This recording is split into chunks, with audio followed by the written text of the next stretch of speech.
je veux rien enlever au talent de Valenciennes, mais je crois qu'on perd le match nous-mêmes. On le perd parce que c'est un troisième match en 6 jours. Et que sur la fin de match, ça s'est vu de manière flagrante. On le perd aussi parce qu'on a un manque de maîtrise évident dans la gestion de cette situation-là. Et ça peut être compréhensible par rapport à l'inexpérience de certains joueurs, mais voilà, le constat il est là. Je pense que c'était un match de trop pour nous dans cette semaine à 6 jours. Et j'insiste sur le fait que 3 matchs en 6 jours, c'est pas du tout pareil que 3 matchs en 7 jours. Le seul changement tactique que je fais, c'est Julien Sablé pour Wabi Kazri, parce qu'on est un partout et bon, derrière on arrive à marquer. Et après derrière c'était que des changements pour gérer des blessures et ça devient très compliqué, quoi. Donc pour vous, c'est on va dire la fatigue physique qui explique l'effondrement qu'on a vu dans les 20 dernières minutes? Non, c'est un élément de réponse. Il est pas suffisant. Je pense qu'à 2-1, on doit être plus costaud d'une part dans notre manière de défendre collectivement, individuellement et collectivement dans les intentions, et après dans la maîtrise aussi avec le ballon. Donc ça fait beaucoup de choses. Je pense qu'on n'a pas eu les ressources physiques peut-être pour le faire, mais on a aussi manqué de maîtrise par rapport à ce genre de situation où on était trop dans la volonté d'aller vite.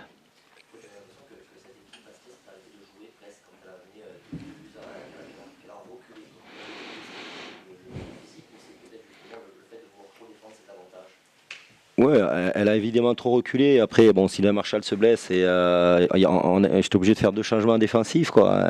Gilles Cioni aussi se blesse aux adducteurs, donc ça nous a beaucoup perturbé dans notre bloc équipe. C'est vrai qu'à partir de 2-1, on a mal maîtrisé le flux et le reflux. On est resté beaucoup trop bas et on a été sévèrement punis.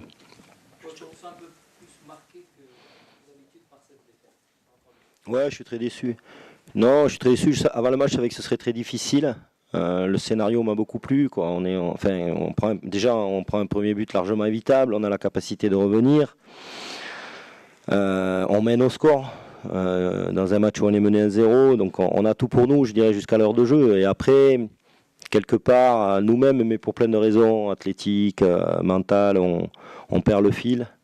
Et c'est ce qui me rend triste, quoi. Et puis il y a des constats, les chiffres sont têtus. On prend 5 buts à Lyon, on en reprend 3 ce soir. On avait pris beaucoup de buts au mois de septembre, on avait corrigé un peu ça. Il apparaît évident aujourd'hui que sur les matchs à venir jusqu'à Noël, il faudra qu'on soit dans une démarche beaucoup plus défensive, quoi. Parce que c'est pas que c'est pas acceptable, c'est le mot. C'est qu'on doit vraiment être dans une correction forte sur la durée, sur ces aspects-là. Après, il y a des choses qu'on peut changer par le travail ou par certains choix. Encore une fois, l'expérience ne se partage pas et on va encore faire des erreurs. Il faudra des erreurs défensives et il faudra les limiter au maximum par le travail, mais aussi par certains choix. Et voilà, il faudra limiter les choses. Je dirais que là, c'est beaucoup trop. La déception, elle vient de là. La déception, elle vient de l'évolution du match qu'on fait, où à un moment donné, on doit être en mesure, en capacité de maîtriser malgré les vents contraires, et on ne l'a pas fait, et la déception vient de là. On a l'impression que Manuel Lorez a perdu confiance, ça vous inquiète? Ouais, il est peut-être pas le seul. Je veux pas là ce soir traiter des cas individuels, évidemment. C'est un fait qu'on prend encore 3 buts. Et globalement, une sensation un peu, avec vos propos, cette déception, une sensation de rechute. Oui, les joueurs étaient très déçus après le match, parce qu'ils sont conscients de la manière dont on perd ce match. Voilà. Mais bon, demain il fera jour, on va repartir au travail. On a fait de bonnes choses et il faudra s'appuyer sur ça, mais il est évident qu'on doit donner une orientation un peu différente par rapport à notre approche des matchs, et que ce soit individuellement ou collectivement, quoi. Je pense que la série positive qu'on avait vécue voilà, nous remet... ce groupe est très intéressant parce qu'il est très vivant et il y a une volonté de jouer, mais on doit avancer vers des choses, je dirais, plus sérieuses, beaucoup plus rigoureuses, et c'est l'affaire de tous.